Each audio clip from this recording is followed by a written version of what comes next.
Hari ini kita akan masuk ke perkataan Yesus yang keempat, Eli Eli lama sabachthani.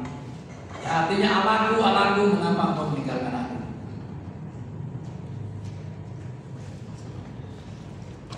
Sepanjang hidup Yesus tidak pernah dia memanggil Tuhan dengan sebutan Allah. Dia selalu memanggil Tuhan dengan sebutan Bapa. Tapi detik-detik kematiannya di atas kayu salib, dia memanggil Tuhan dengan sebutan Allah. Sesuatu hal yang sangat tragis. Yesus yang adalah anak Allah, Yesus adalah Allah yang berinkarnasi menjadi manusia, dia menjadi anak manusia. Lewat Yesus menjadi anak manusia lah, hari ini kita bisa menjadi anak Allah. Jadi kalau Yesus tidak menginkarnasi dirinya menjadi anak manusia, maka kita tidak layak disebut anak Allah. Hanya satu-satunya agama yang bisa mengatakan bahwa kita adalah anak Allah. Kenapa? Karena ada satu pribadi yang sesungguhnya anak Allah menjadi anak manusia. Dan satu-satunya pribadi, satu-satunya agama yang bisa mengatakan memanggil Tuhan dengan sebutan Bapa.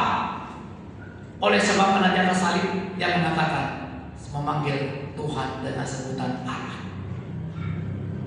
Sebagai manusia, agama pun sebenarnya tidak boleh ada satu manusia pun di muka bumi yang boleh memanggil Tuhan dengan sebutan Bapa. Kita bisa memanggil Tuhan dengan sebutan Bapa karena ada perkataan Yesus yang keempat ini. Karena dia memanggil Bapa dengan sebutan Allah. Terjadi pertukaran ilahi di situ. Yang seharusnya panggilan Allah itu kita yang memanggil, kita tidak boleh memanggil Bapa. Tapi sekarang dia memanggil Tuhan dengan sebutan Allah. Allahku, Allahku, mengapa engkau meninggalkan aku? Sehingga hari ini kita boleh memanggil Bapakku, Bapakku, engkau senantiasa menyertai aku. Kenapa? Karena dia pernah berkata, Allahku, Allahku, kenapa engkau meninggalkan aku? Allah benar-benar meninggalkan Yesus dari salib. Sehingga hari ini kita boleh berkata, Bapakku, Bapakku, engkau akan menyertai aku senantiasa. Kita bisa berkata, Allah, Bapakku, Bapakku, engkau menyertai aku senantiasa. Karena Yesus mengatakan, Allahku, Allahku, mengapa engkau meninggalkan aku? Sesuatu yang sangat tragis kalau kita pikir secara akal manusia. Yang menghujat dia, yang menghakimi dia, bukan orang kafir, bukan orang yang tidak mengenal Allah, bukan orang yang tidak beragama, yang menyiksa dia, yang membunuh dia, tapi justru alih-alih ada tokoh-tokoh agama yang memegang erat Taurat. Pada Taurat berkata, janganlah engkau membunuh, tetapi mereka justru membunuh. Bahkan orang membunuh orang yang tidak bersalah. Bukan sekedar membunuh, tapi membunuh orang yang tidak bersalah. Pada mereka adalah semua adalah pribadi-pribadi yang memegang erat Taurat, yang mentaati seluruh Taurat katanya. Tapi kita justru mereka melanggar Taurat. Ironis sekali. Kalau yang membunuh dia itu mafia, kalau yang membunuh Yesus adalah orang yang tidak kenal Tuhan, yang tidak kenal Taurat, itu masih masuk ke akal. Tapi justru yang membunuh dia adalah orang-orang yang sangat mengenal Taurat, orang-orang yang sangat pegang erat Taurat.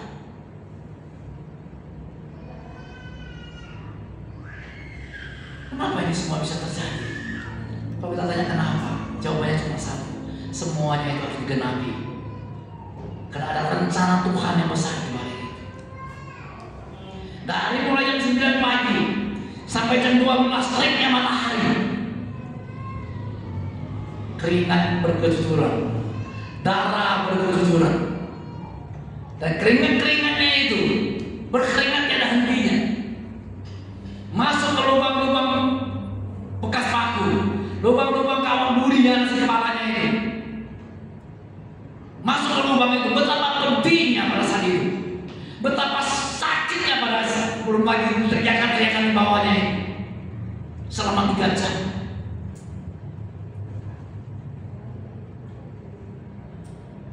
Itu sebuah penderitaan yang sangat luar biasa tidak pikul demi menyelamatkan umat manusia. Semuanya itu dia lakukan demi kita bisa memanggil dengan sebutan Bapakku, Bapakku, engkau begitu mengasihi aku. Kenapa dia bisa begitu saja? Nah, yang meninggalkan anaknya yang tunggal dari kayu salib.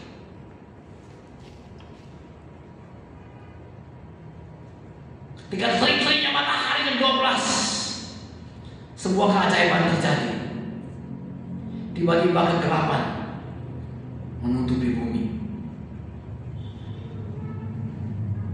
Selama dari jam 9 sampai jam 12, itu matahari teriknya luar biasa. Semua orang berteriak mengejek segala macam teriakan-teriakan di bawah itu. Tepat jam 12 sedang terik-teriknya matahari, kegelapan tiba-tiba datang. Suara-suara yang teriak-teriak itu mulai sunyi. Perlahan tapi pasti, suara-suara yang mengejek dia mulai lelah. Mereka mulai capek.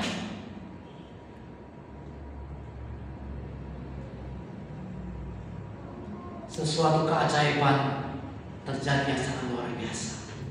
Ketika Yesus lahir, di tengah-tengah kegelapan muncul bintang yang sangat terang yang dilihat oleh para gembala-gembala itu. Ketika Yesus mati, di terik-teriknya matahari terjadi kegelapan.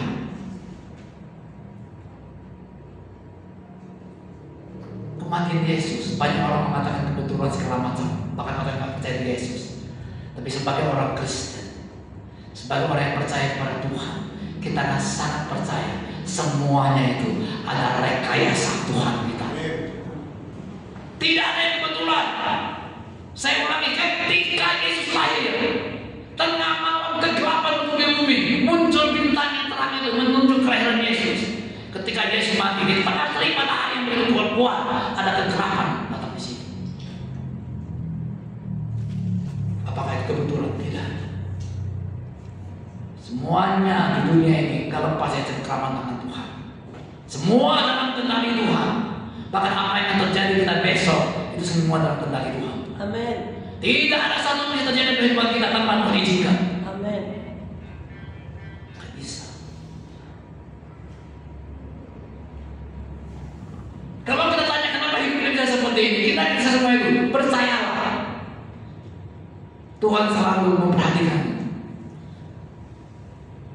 Detik-detik semua hidup kita itu semua adalah genggaman rencana Tuhan. Tidak ada satu pun yang lepas. Sampai rambutmu di atas kepalamu Tuhan hitung semua. Kalau lepas satu tanpa Tuhan izinkan itu akan terjadi. Begitulah rekayasa Tuhan juga terhadap diri Yesus pada masa itu. Tidak ada yang kebetulan. Semua kisah hidup Yesus dari awal sampai kematian dia, semuanya itu dalam rencana Tuhan. Tidak ada yang kebetulan. Satu hal yang dia lakukan sampai akhir hayat dengan satu tujuan, agar manusia bisa diselamatkan, agar manusia tidak binasa. Yuk kita lihat firman Tuhan. Coba kita baca firman Tuhan. Mari kita baca bersama-sama 3, 2, 1 ya. Kira-kira jam 3 berserulah Yesus dengan suara nyaring, Eli, Eli, lama sabachthani. Artinya, Allahku, Allahku, mengapa kau meninggalkan aku?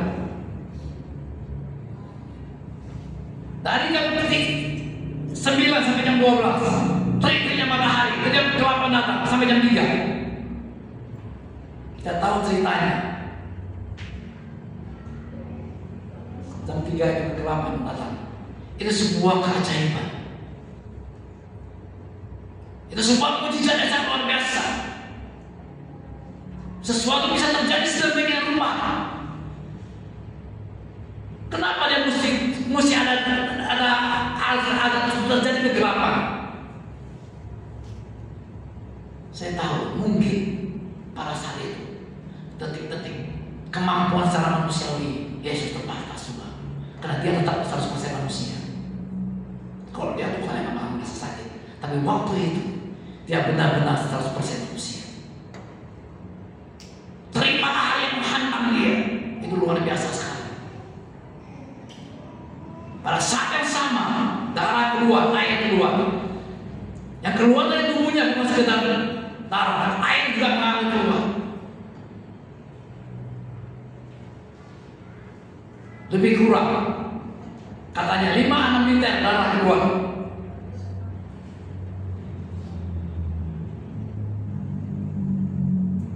Secara manusia harusnya dia adalah KO dari awal. Tapi dia masih menggenapi semuanya itu detik-detik dalam di atas salib itu. Yang berteriak-teriak di bawah dari jam 9 sampai jam 12, 12 sampai jam 3. Perlahan demi perlahan suara mulai hilang. Bahkan mungkin ketika kegelapan mulai datang, mulai timbul penyesalan.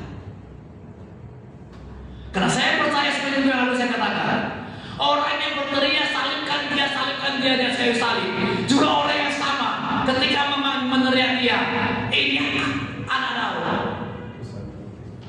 Hosana anak Daud, Hosana anak Daud. Orang yang sama juga berteriak salibkan dia, salibkan dia. Detik-detik awal menuju kegelapan, kelelahan mulai datang. Bayangkan teriak dari jam 9 pagi sampai jam 12 sampai jam 3. Saya percaya lelah juga. Mungkin juga nggak makan, nggak minum. Mereka juga mengalami kelelahan. Semangat mulai hilang, kelelahan mulai datang. Saya percaya pada saat itu dicampur dengan sebuah penyesalan mulai datang.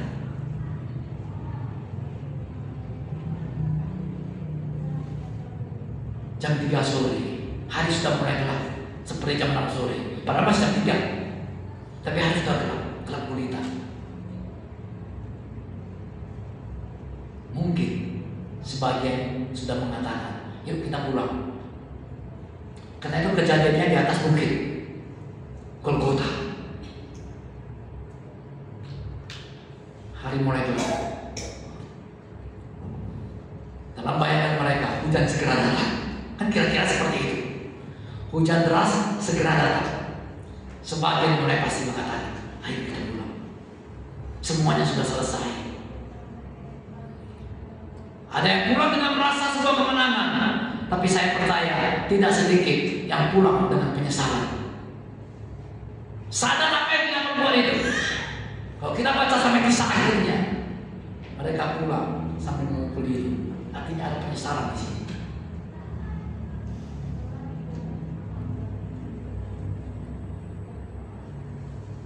Kadang-kadang apa yang kita buat kita nggak tahu. Setelah beberapa lama kemudian kita merasa menyesal. Hal yang sama terjadi orang yang menyalibkan Yesus.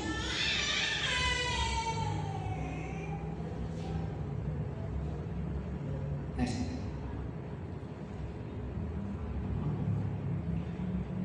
Ketika Yesus berkata, "Allahku, Allahku, mengapa kamu meninggalkan aku?" Seharusnya bukan seperti itu, betul nggak? Saat dia berteriak, "Petrus, Petrus, mengapa kamu meninggalkan aku? Yudas, mengapa kamu mengkhianati aku? Hei para imam, kenapa kau salibkan aku? Hai Pilatus, mengapa untuk menghukum aku?" Tapi sepatah kata itu tidak keluar dari mulut dia. Dia justru berkata, "Allahku, Allahku, mengapa kamu meninggalkan aku?" Kalau kita mungkin akan kurang ajar kau Petrus, mengapa kau meninggalkan aku di saat seperti itu? Itu tidak keluar dari mulut. Dia tidak berteriak, "Pilatus, mengapa kau menghukum aku? Ini tidak adil." Dia tidak berteriak seperti itu. Justru yang dia teriak adalah, "Allahku, Allahku, mengapa kau meninggalkan aku?" Bahkan dia tidak berkata, "Bapakku, Bapakku, mengapa kau meninggalkan aku?" Dia berteriak, "Allahku, Allahku, mengapa kau meninggalkan aku?" Begitu besar kasih Yesus kepada umat manusia di muka bumi ini, sampai dia mengorbankan diri dia, yang adalah anak Tuhan, yang adalah anak Allah, mesti lahir ke dunia ini menjadi anak manusia, yang dimana Bapa harus meninggalkan dia di atas kayu salib dengan satu tujuan. Dia memberi kesempatan kepada kita yang percaya untuk memanggil dia dengan sebutan, "Bapakku, Bapakku, engkau menyertai aku senantiasa." Dia berteriak, "Engkau meninggalkan aku." Kita berteriak, "Bapakku, engkau menyertai aku senantiasa." Betapa besar kasih Tuhan buat kita. Mari kita sadarkan itu. Betapa ngerinya pada masa-masa kisah saat detik-detik kayu salib itu. Semuanya dia lakukan demi kita.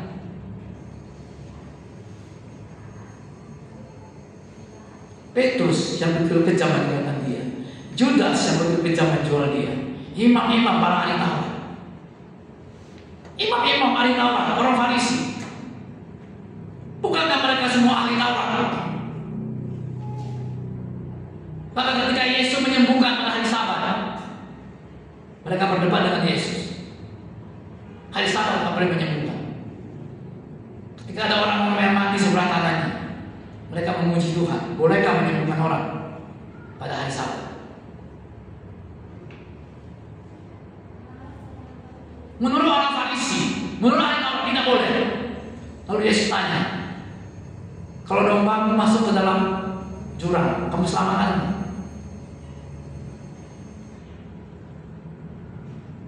Itulah kemunafikan orang Farisi. Itulah kemunafikan imam-imam ahli Taurat. Dia mengatakan tidak boleh menyembuhkan orang pada hari Sabat, tapi dia tidak membiarkan kalau dombanya masuk sumur, dia selamatkan juga. Apakah manusia lebih tidak berharga dari domba? Apakah domba lebih berharga dari manusia? Mereka yang mengajarkan Taurat dengan ketat, jangan engkau membunuh, tapi mereka justru membunuh.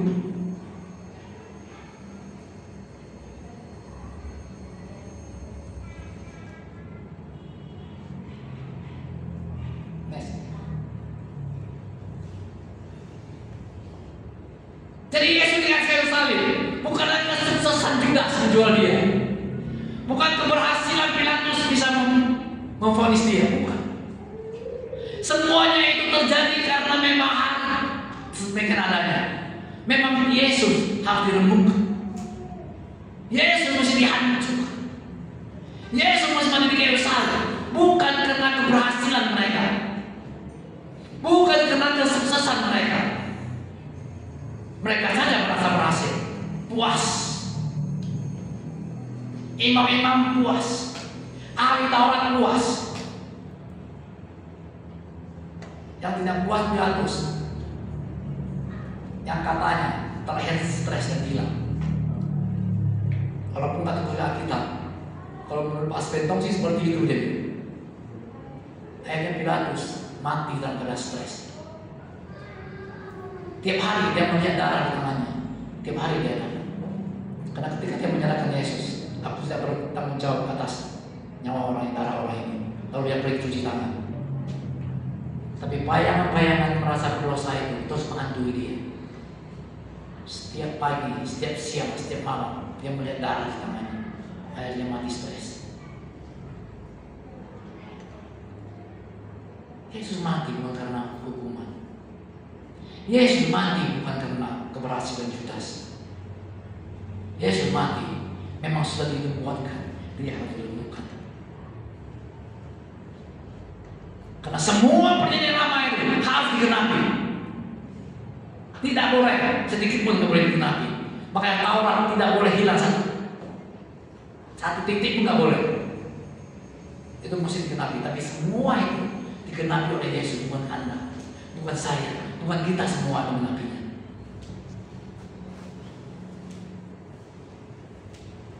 Untuk itu, setitik hukum Taurat pun tidak boleh terlewati. Semua harus digenapi. Tapi ingat, yang menggenapi bukan kita. Kalau kita yang disuruh genapi, nggak mungkin bisa menggenapi. Untuk itu Yesus datang menolong kita untuk menggenapi semua perjanjian lama. Yuk kita lihat.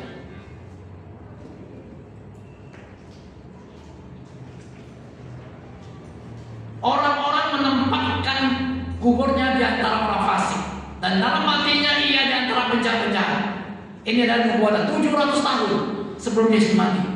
Sudah dinubuatkan nanti dia akan mati di antara penjahat-penjahat. Sekalipun dia tidak berbuat kekerasan dan tipu daya tidak ada dalam mulutnya. Dia mati di antara orang berdosa, dia mati dan penjahat, padahal dia tidak melakukan kejahatan apapun. Tetapi Tuhan berkehendak meremukkan dia dengan kesalahan.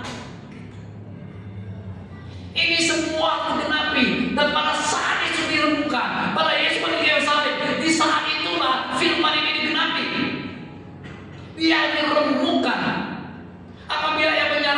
dirinya sebagai korban penebus kesalahan. Siapa yang dia tebus? Kesalahan kita.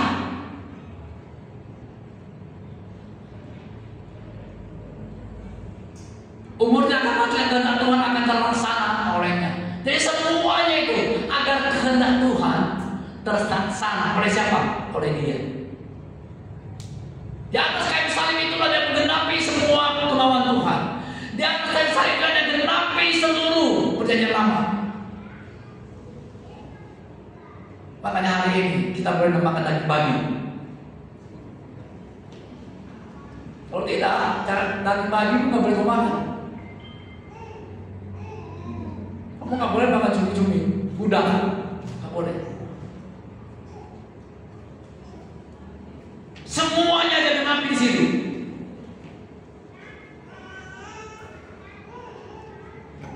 Semua tadi malam saya lihat perdebatan masalah perpuluhan di atas di YouTube.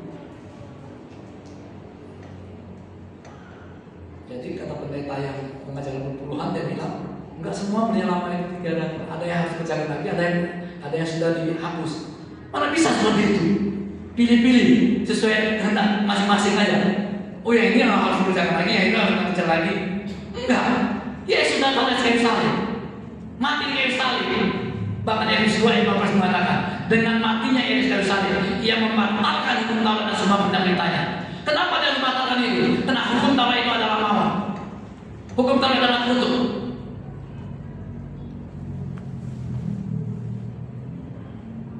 Tidak ada satupun yang dikerjakan. Yang perlu kita imani di perjanjian lama adalah janji-janjinya, bukan perintahnya.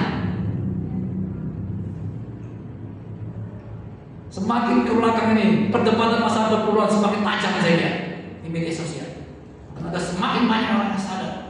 Bukan saya katakan namanya perpuluhan tidak bagus, bagus sekali. Caranya harus tepat.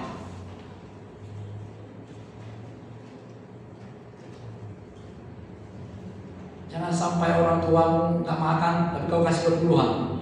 Saya percaya celakalah kau itu.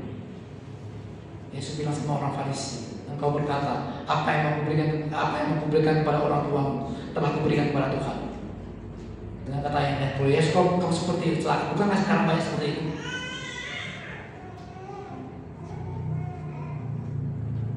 Akhirnya jangan sampai kematian Yesus yang begitu ngeri itu, yang diremukkan itu, yang dihancurkan itu, jadi sia-sia kita buat. Salib itu segala-galanya buat kita. Lanjut. Ini juga perjanjian lama yang digenapi. Allahku, Allahku, mengapa engkau meninggalkan aku? Jadi sebutannya itu dari salib menggenapi perjanjian lama. Sebab anjing-anjing mengerumuni aku, gerombolan mencoba mengepung aku, mereka menusuk tangan dan kakiku. Memang Yesus tahu itu semua adalah anjing-anjing. Mereka semua adalah penjahat-penjahat. Semuanya itu harus digenapi dari salib. Nah, untuk menggenapi semuanya itu tidak mudah. Enggak mudah. Sampai kata demi kata harus digenapi. Ini 1000 tahun sebelum Yesus mati ditulis. Jadi saya 700 tahun sebelum Yesus mati di kayu salib. Makanya Alkitab itu sempurna. Kalau Kristen progresif mereka bilang Alkitab tidak. Kalau orang bilang Alkitab itu nggak pernah salah, saya protes dia bilang. Alkitab masih ada kemungkinan salah katanya. Coba. Artinya dia kalau mempercayai sesuatu dan kemungkinan salah, bodoh kali dia.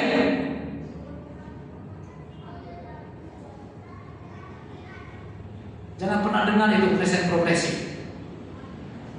Dia bilang Alkitab masih ada kemungkinan salah. Saya katakan Alkitab tidak pernah salah. Karena yang menulis adalah satu pribadi. Walaupun memakai 40 orang, justru itulah menunjukkan dia sempurna. Semua kitab suci ditulis satu orang, tapi kitab suci Alkitab itu sampai 40 orang. Tapi sang penulis sungguhnya adalah itu membuat semuanya itu bisa susun dari awal sampai akhir itu sempurna, termasuk ini.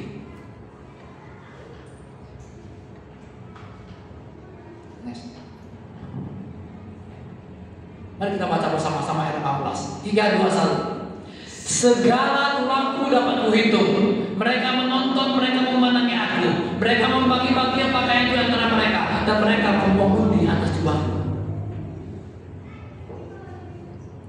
Bisa bayangkan enggak betapa ngerinya penyiksaan itu?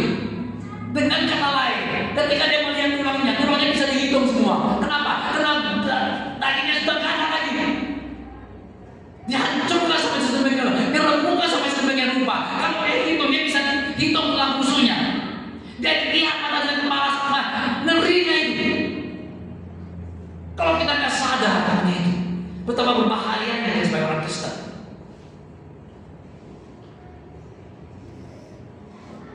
Di dalam perjanjian baru tidak ditulis, tapi saya semua benar-benar terjadi.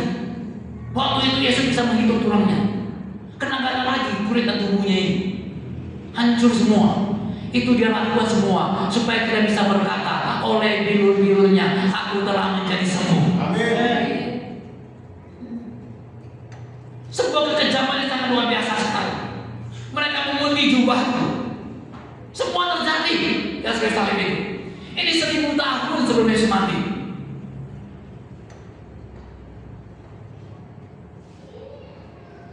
Kalau saya bayangkan kadang-kadang kematian Yesus itu, kita melihat apa yang dikatakan kita Mazmur ini.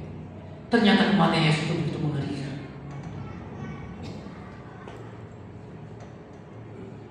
Kalau kau sekedar membaca kitab Matius, sepertinya kematian sudah. Tapi kalau kau melihat secara nyata yang benar-benar terjadi dan perjanjian lama, dia hal yang remukkan. Tulangnya tidak boleh dipatahkan. Ya, semua terjadi atas di tubuh Yesus. Tulang-tulang terhitung semua. Mereka memandang aku, mereka menonton, jadi tontonan.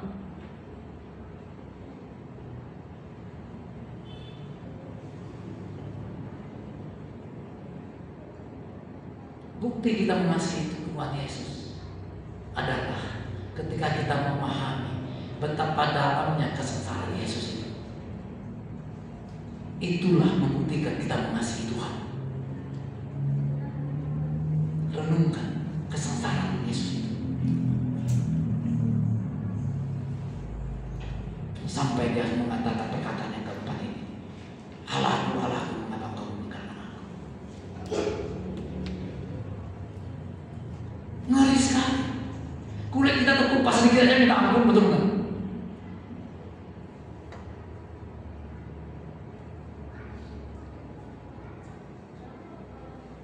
Adik saya waktu baru operasi yang kedua, 3 lubang tunjuk di buru. Buru sini 1 lubang, di pusat 1 lubang, sini 3 lubang di buru. Setelah habis biusnya, mending ini kesakitan. Sakit, gue bilang. Ya sakit lah, dibilang di buru masa nggak sakit? Ya tetangganya kan kena penyakit yang sama. Tetangganya bilang enggak sakit. Mungkin perut di buru nggak sakit gitu. Tibur. Semalam Pak Terahapur penyakit yang sama, dioperasi juga kena. Situasi muda kita, tibur juga dari 3 lubang juga. Sekarang banyak orang kena penyakit itu. Sakitnya 2 kali. Pertama sakitnya sakit secara tubuh. Sakit yang kedua adalah biaya.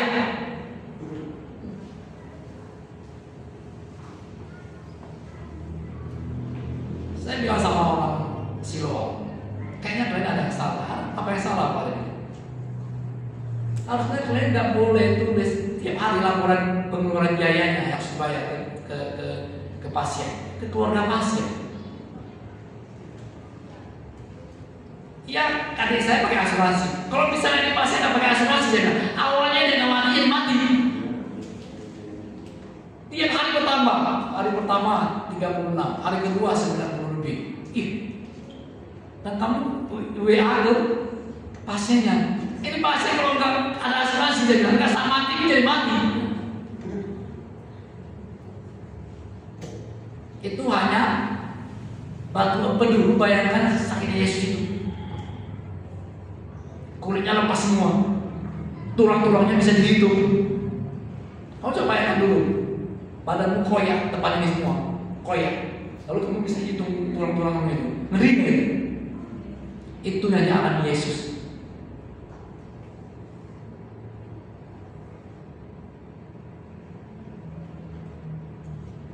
Mari kita merenung sejenak kesengsaraan Yesus itu. Pengorbanan kita gak seberapa. Apa sih yang sudah kau korbankan Tuhan? Kalau engkau sudah bisa mulai merenung, memahami kesengsaraan Yesus, itulah engkau benar-benar mengasihi Dia.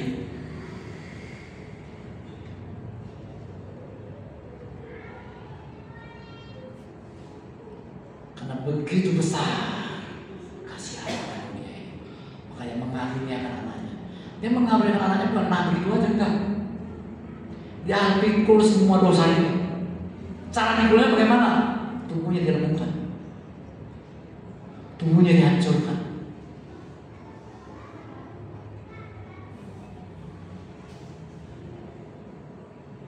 Kengerian bagi kengerian bukan soal api neraka. Kengerian justru ketika Tuhan memalingkan wajahnya.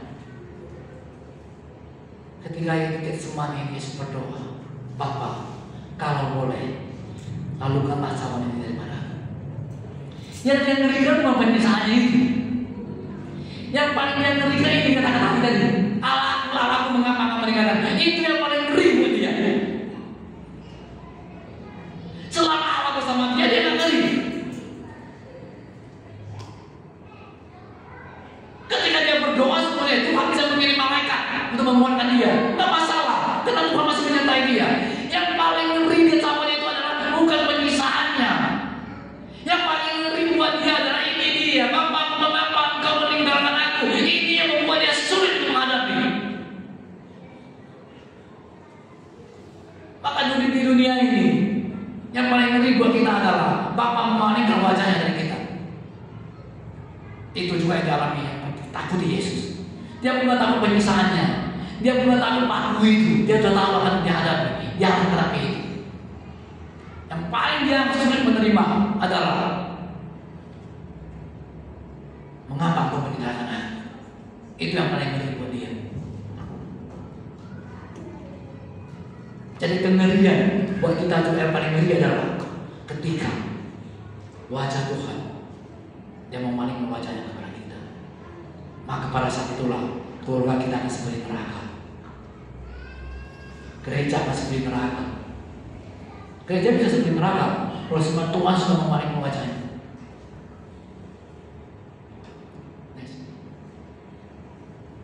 Neraka bukanlah suatu siksa iblis dan api yang sangat panas, tetapi neraka dan binasa adalah hilangnya hadapan Allah untuk selama-lamanya. Itu yang paling ngeri. Yang paling mengerikan adalah bagi Yesus bersama. Allahku mengapa kau meninggalkan aku? Ketika Allah Bapa memalingkan wajahnya, itu yang paling dia takuti. Itu yang paling ngeri buat dia. Jadi dia bilang kalau boleh ini lewatkan saja sekali ini. Tapi nggak bisa lewat. Kalau Allah tidak meninggalkan dia, Allah tidak bisa menyertai kita. Kalau dia tidak memanggil dengan sebutan Allah, maka kita tidak boleh memanggil dia Bapa. Semua posisi kita diambil alih oleh Yesus. Tanpa itu, yang terjadi, kita bisa memanggil Bapa saja nggak bisa.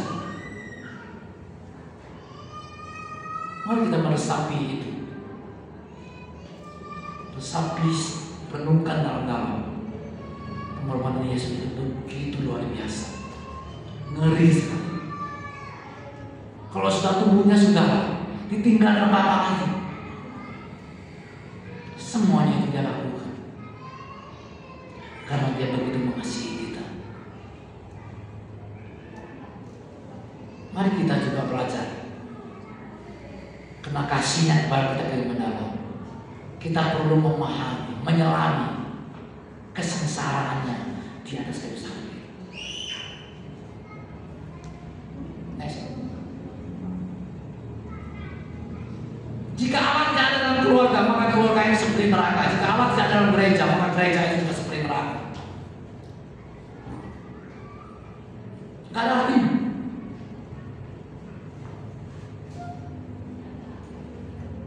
Walaupun kita beragama Kristen, enggak semua orang Kristen bisa memahami kesengsaraan Yesus. Kalau kita melihat di perjanjian baru ya seperti itu kan. Tapi kalau kita gali lebih dalam kejadian yang sebenarnya, bisa begitu ngeri sekali. Tidak sekedar seperti yang kamu lihat di film. Di film itu aja udah ngeri kan.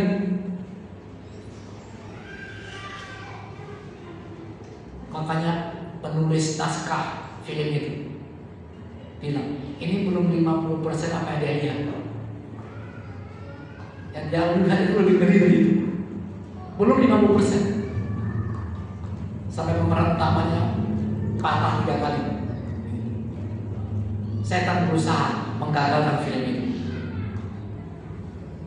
Setelah tanya, lanjutkan enggak? Lanjutkan ya.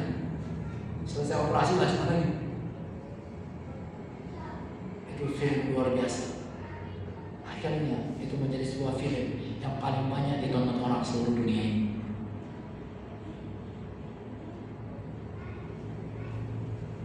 Bahkan di Indonesia sempat dilarang juga, tidak boleh diputar di bioskop. Menurut mereka, ada manusia sadis ini. Secara manusiawi ya. Tapi semuanya yang harus terjadi supaya manusia bisa diselamatkan di muka bumi ini. Di balik itu yang banyak orang ketahui.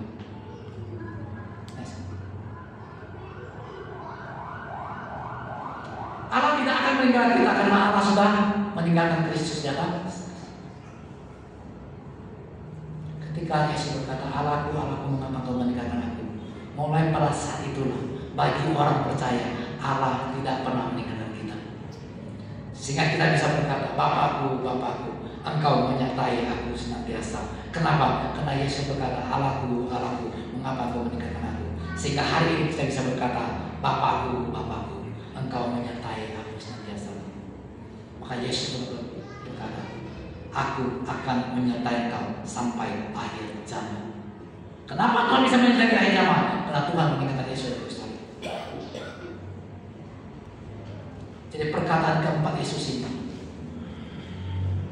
sebenarnya sangat powerful untuk kita pahami. Kalau kita renungkan, kita resapi kesengsaraan Tuhan itu luar biasa. Minggu depan kita akan belajar tentang perkataan Yesus yang kelima. Perkataan yang sangat singkat. Aku haus. Dengan perkataan aku haus, apakah dia sedang minta minum sama mereka?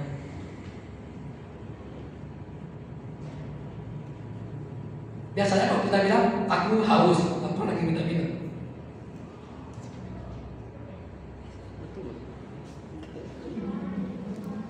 Aku haus, ya aku lagi minta minum. Ketika aku bilang aku haus, berarti aku senang. Pertanyaan saya adalah, ketika Yesus bilang aku haus, apakah dia sedang minta minum sama orang Farisi, sama tentara Romawi? Tapi itu harus diucapkan. Secara manusiawi dia ada haus. Kenapa darah keluar, air keluar banyak dari tubuhnya? Haus enggak? Benar-benar haus. Tapi apakah dengan berkata aku haus itu dia sedang minta minum sama mereka? Minggu depan kita pelajari itu. Dia sedang minta minum sama mereka, tahu nggak? Kalau tidak, ngapain dia sebutkan itu kan?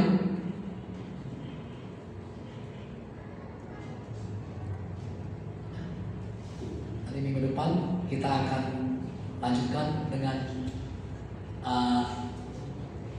perkataan Yesus yang kelima sampai nanti yang ketujuh selesai. Bulan 5 nanti selesainya. Tapi kita baca menurut